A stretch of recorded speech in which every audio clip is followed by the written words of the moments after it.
ಹೆಸರು ವಿಮಲಾ ದಶರಥ್ ವಿರಾಜಪೇಟೆ. ಅಕ್ಷರವೇಣಿ ಕವನ ವಾಚನ ಸ್ಪರ್ಧೆಗೆ ನಾನು ಕವನವನ್ನು ವಾಚಿಸ್ತಾ ಇದ್ದೇನೆ. ನನ್ನ ಕವನದ ಶೀರ್ಷಿಕೆ ಧರೆಯ ಅಳಲು.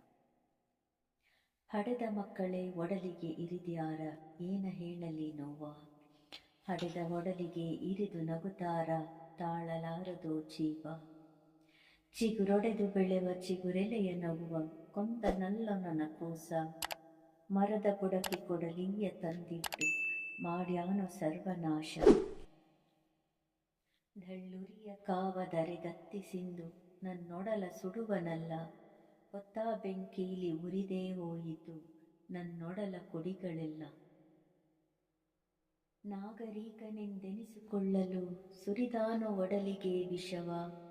ಆ ನಂಜ ನುಂಗಿ ನಲುಗೈತೆಯೆಲ್ಲ, ನನ್ನೊಡಲ ಕೊಡಿಗಳ ಜೀವ. ನನ್ನೊಡಲ ಕೊಡಿಗಳ ಜೀವ.